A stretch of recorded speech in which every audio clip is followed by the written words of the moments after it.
If you haven't ordered a copy of my new fitness book for men and women, Muscle for Life, yet, over at muscleforlifebook.com, you really got to get your mise en place together, which is French for I need this stuff, because your chance to claim a bunch of bonus gifts and get entered to win over $13,000 in primo prizes. Real stuff that has real value, not PDFs that I say are worth $100 each. Well, all of that is about to disappear faster than a fart in a fan factory.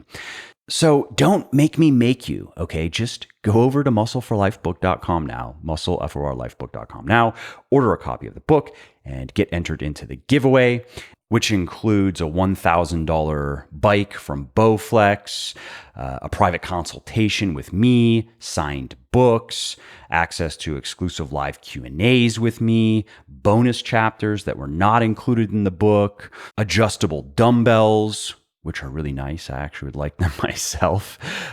Kitchen appliances, including an air fryer and cookware, and a lot more. Just go over to muscleforlifebook.com now and check it out.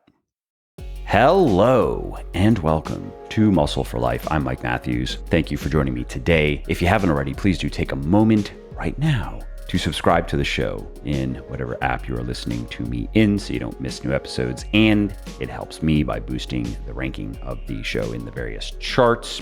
And in this episode, I'm going to be answering questions succinctly. I'm going to get through 21 questions in this episode, and I'm going to try to do it in under 30 minutes. That's my goal. And these are questions that I have fielded from Instagram at Muscle for Life Fitness. Come check me out. Every Monday or Tuesday, I put up a story with the little Ask Me Anything or Ask Me a Question sticker, and I choose various questions to answer there on Instagram. And then I also come and answer them here on the podcast. So if you want to participate, if you want me to answer your questions, follow me over at Muscle for Life Fitness and look every Monday or Tuesday for the Ask Me a Question story post. So in this episode, I'm going to be answering questions about what to do when you are not getting enough sleep, particularly with your training, how the order of your workouts every week can affect your progress, whether you should use supersets to get through your workouts faster,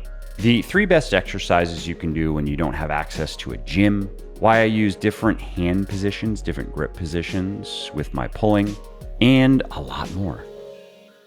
Okay, so this first question comes from Wardy DJ or Warded J, and he or she says that they just had a baby and they are only getting 3 hours of sleep a day. And the question is, should they deload for a few weeks? And my recommendation is to take naps instead of even going to the gym to do deload workouts. So prioritize getting more sleep, and then see if you can do 1 or 2 full body workouts per week on days where you feel rested. That is going to be far more effective and enjoyable than trying to slog through 3, 4, 5 deload workouts per week. And if you're not sure how to set up full body workouts or a full body workout routine, head over to legionathletics.com, search for full body, 2 separate words, and you'll find several articles specifically on full body training. So anyway, the key takeaway here is do not try to train hard when you are consistently not getting enough sleep. Instead, try to get more sleep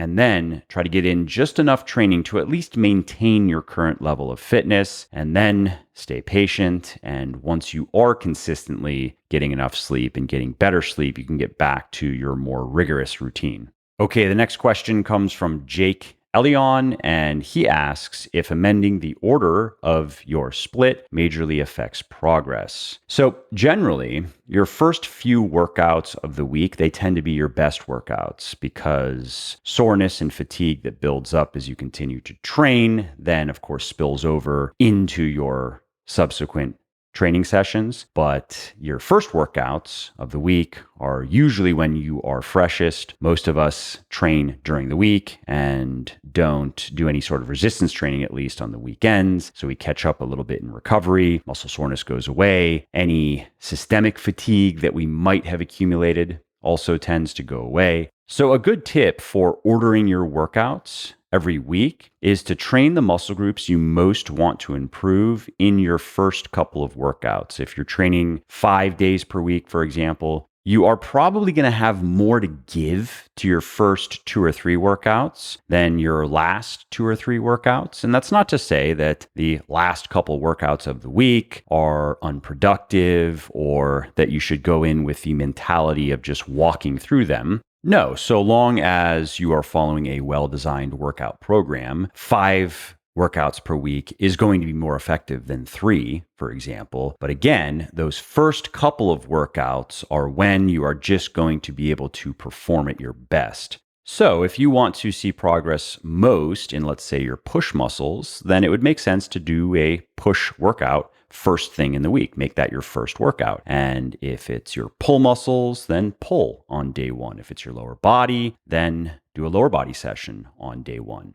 And if everything is your priority, if you just want everything to be more developed, then you could decide based on which workouts you like to do the most and whether you like to start your week with your favorite workouts or end your week with your favorite workouts. Most people fall into one of those camps. There is the occasional person who likes to do their favorite workouts in the middle of the week. But I've found that most people either like to start their week with their favorite workout because they're coming off of a couple-day break and they like the jolt of motivation to get back in the gym. And other people, though, they like to end their weeks with their favorite workout because it's something to look forward to and it puts them in a good mood as they go into the weekend. The next question comes from Jordy Canito, and he or she asks if I own NFTs and what my take is on them. And I don't own any NFTs. It's just a bit too iffy for me. It does seem like a pretty good way to launder ill-gotten crypto, though. So if I ever start plumping for NFTs, chances are I have found a very illegal way to make very large amounts of money. The next question comes from James Jordan Real Estate, and he asks if I drink alcohol or smoke weed. No, I do not. I have had a couple of drinks in my life, like a couple of shots I can remember. One shot at a wedding. Well, I remember that one. I do think I've had more than one shot of alcohol, but that's the only one that's coming to mind. And I've never finished a beer because I have never liked the taste of beer. And I never got into drinking when I was younger, basically. And as I got older, I figured it's not a habit worth taking up. And I've never tried weed. I've never tried any drug, actually. Was just never interested in drugs. And that's not going to change at this point. I have too good of a streak going to even want to consider breaking it. The next question comes from Akarazo12, and he or she asks if I spend much time on mobility outside of weight training. And I do a little bit of stretching every day or every other day, let's say 5 to 7 days per week. And if you want to see what I do, it is over at legionathletics.com. If you search for yoga, you'll see an article that I put up showing a handful of yoga stretches or yoga poses, I guess you would say, that I do every day. It takes no more than 10 minutes, probably 7 or 8 minutes. And it has been helpful. And I explain why in that article. I talk about the issues I was running into before I started doing it and how it has helped resolve those issues. Moving on to a question from Anonymous. I guess I didn't catch the username here. But the question is how to get huge thick boy veins, because assuming this is a guy, his veins look like angel hair pasta. Well, fortunately, vascularity is pretty simple. The first step is get big muscles. The second step is get lean. The third step is question marks. And the fourth step is, of course, profit. Next is a question from Anna Is with 3 S's. What's my favorite Pulse flavor? And these days it's sour candy, but strawberry kiwi is also super good.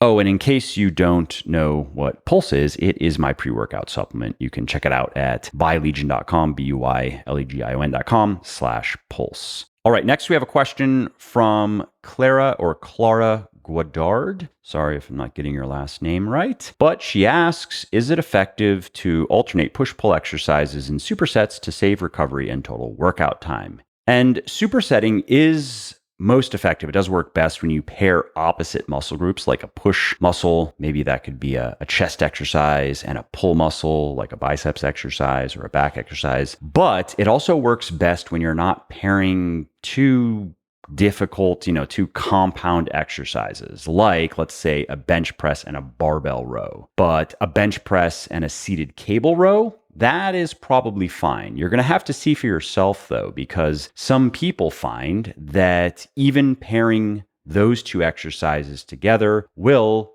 impair performance on both. And ideally, when you are supersetting, you are pairing two muscle groups in a way that allows you to perform more or less the same on both of those exercises, perform more or less as well as when you are not supersetting. And if you want to learn more about all of that and how to do that correctly, go over to legionathletics.com, search for superset, and check out the article that I wrote on it. Next, we have a question from Mullen Tech, and they ask how I de-stress after a rough day besides working out. And for me, being by myself and having quiet time helps. So I will sit outside, I will read, I will listen to classical music. That also helps, particularly Beethoven for some reason. I also like to write to Beethoven, and I've tried writing to many different types of music. I've ruled out all lyrical music because it's too distracting. Even if I've heard it 1,000 times before, it's still too distracting. But I've found a lot of non-lyrical music can be distracting as well, especially if it's new. If it's non-lyrical and I've heard it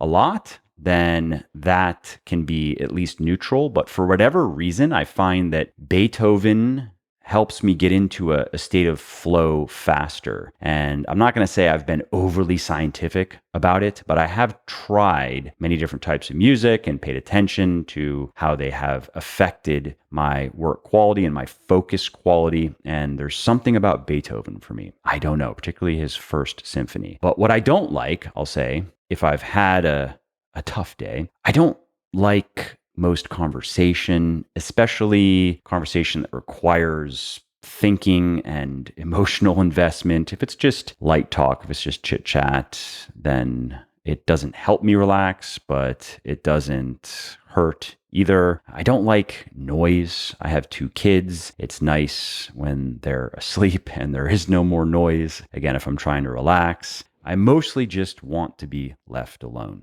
Next, we have Patrick Laban, who asks the last video game that I've played/enjoyed. And I haven't played a video game in years. I think the last was probably this shooting game called Overwatch, which I liked for a few days, and then I lost interest in it. And before that, I have to go back several years to League of Legends, back when that first came out, or early-ish when it came out, probably within the first year or two. How old was I then? This might have been 10 years ago. And that was fun. I had a couple of friends to play with. I didn't put too much time into it, maybe a handful of hours per week, but it was fun. Next, we have Mark and Co., and he asks what the 3 best movements are if you are traveling and you don't have access to a gym or any equipment. And the first would be a pistol squat, and you can do that assisted if you haven't nailed the balance. It is a bit tricky. The second would be a banded feet elevated push-up. Okay, that does require, I guess you could say, the band is equipment, but it's easy to get. You can just throw it in your luggage. And the third would be a bodyweight row if you can find a table to hang from. And if you can't, you can take your band and you can do a banded horizontal pull if you can find something stable to throw the band around. Tommy Sidal asks, why do I change between different types of pull-ups in my workouts? And the reason I change my hands, my grip position in my pulls, it's not actually just with pull-ups, it's with all vertical and horizontal pulls. Sometimes I'm wide with my palms facing away. Sometimes I'm wide with my palms facing. Sometimes I am at a medium width, about a shoulder width, palms away, sometimes palm facing. Sometimes my hands are closer together and facing each other, palms facing each other. And the reason I do that, the reason I'm using different grips at different times, is those different setups, they train your muscles in slightly different ways. So generally speaking, it's a good idea to do wide and narrow grip pulling for your horizontal and your vertical pulls, and sometimes having your palms away from you, sometimes your palms palms towards you, sometimes your palms toward each other. Now, you can't do all of that in one workout, of course, and you don't have to try to do all of that every week or even every 2 weeks. What I like to do is focus on a handful of different setups each training block. And my training blocks are 4 months long because I'm following my Beyond Bigger, Leaner, Stronger program, which you can learn about in my book, Beyond Bigger, Leaner, Stronger. And so what that means is with each of my pulling exercises, I'm not repeating the same setup. So if I'm doing 2 different horizontal pulls, then one might be a wider grip, palms facing away, and the other might be a more narrow grip, palms facing each other. And the same thing with my horizontal pulls. And then in my next training block, I will switch it all up again. Now, as of recently, I have been avoiding palms away, period, because for some reason it aggravates my left forearm. I can pull all day long with my palms facing each other or facing me, no problems. But right now, if I even do pull-ups with my palms facing away, my left forearm gets a little bit aggravated. And if I ignore it and just keep going, it gets more aggravated. So I'm working around that right now, and eventually it will go away and I'll go back to my normal routine. That's how these repetitive stress injuries usually work themselves out. Usually they come without warning, and then you just have to avoid whatever pisses them off and they go away eventually. CRFAAS asks what their RPE should be before they move up in weight, and they are referring to rate of perceived exertion, how hard the set is. And RPE actually comes from endurance exercise, but the concept applies to weightlifting as well.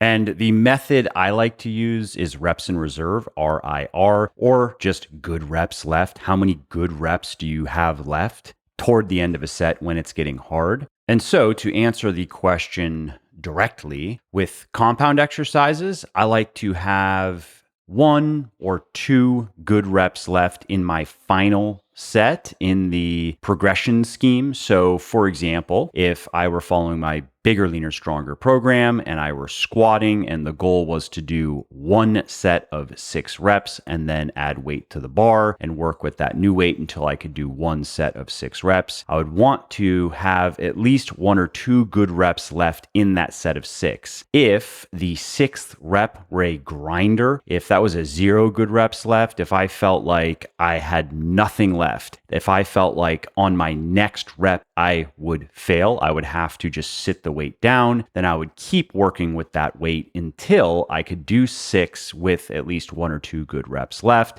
And the same would go for a progression setup that required 2, 3, or even 4 sets of, let's say, 6 or any number of reps. On each of those sets, I would want to make sure that I have at least 1 or 2 good reps left. And the reason for that is pretty simple. If you have to push right up to the point of failure to hit your rep target, what you are probably going to find is you then add weight to the bar, and then you can't get your minimum number of acceptable reps. So let's go back to BLS, a set of 6. The 6th rep is everything you've got. If you were to go for 1 more, you would fail, but you get your 6. So you add weight to the bar, and then you get 3, for example, instead of 4, because you're supposed to be working in the rep range of 4 to 6 on most exercises in BLS. Or what you'll find is, okay, you get your 4, but it required everything. That was a 4 with 0 good reps left. And then you try to do another set with that same amount of weight, and that becomes a 3.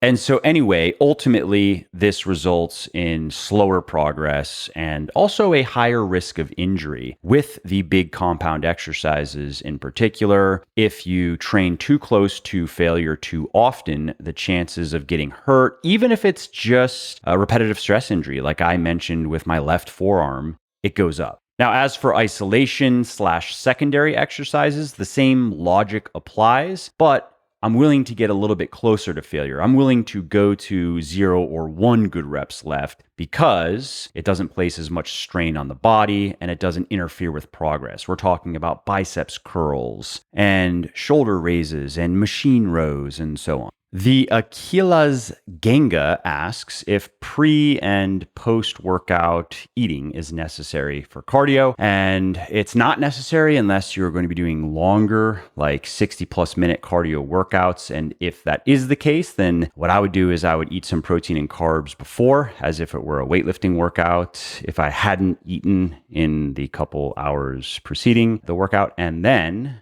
I would have some protein after. Next question comes from Jake Jaderston, and he asks what my favorite soup is. Well, I don't eat much soup, but if I wanted to indulge, a really good French onion soup would probably be my go-to for daily eating. I really like tomato soup and I like split pea soup. And if you like either of those and you shop at Whole Foods, try their tomato and split pea soup. I forget what they call it. Their Whole Foods market soups or whatever, the stuff that they make there in the store. Here where I live, both of them are pretty damn good, actually. Now, as for daily eating, if I were to have soup every day, I would do something with a lot of vegetables. And that's a great tip, by the way, for just getting in a lot of vegetables and for getting full on not many calories. Vegetable-laden soups. And if you want some recipes, go over to legionathletics.com and search for soup. Raud Ali asks, what keeps me disciplined to keep prioritizing my physical health? Well, there are the obvious reasons related to just general health, well-being. There's vanity, of course, wanting to look a certain way. But just as motivating to me, if not more so, is refusing to submit to the clown world propaganda that says we can be healthy and happy at any size, and that degenerate living is empowering, and that any advantages that we enjoy, those are purely from privilege. Basically, when my enemies look at me, I want them to see 5 middle fingers on a big white hand.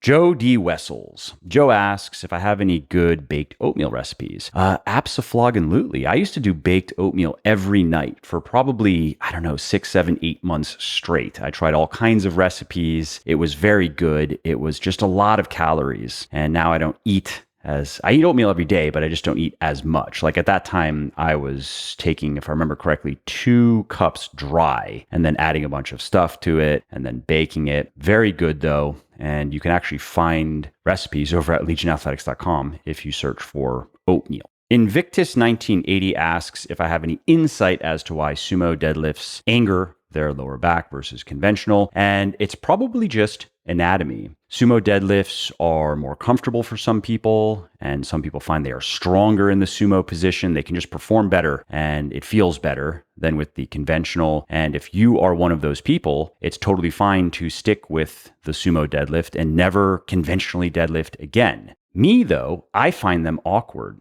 and they are not more comfortable. The conventional deadlift is more comfortable to me, and I perform better with it, so I don't bother with the sumo. I alternate between the conventional and the trap bar instead. And then there are people who can do the sumo deadlift and feel fine, perform well, conventional deadlift, feel fine, perform well. And for those people, they can switch then between those two if they would like to, or they can switch between all three. They could go sumo, conventional, trap bar, and repeat. It is up to them.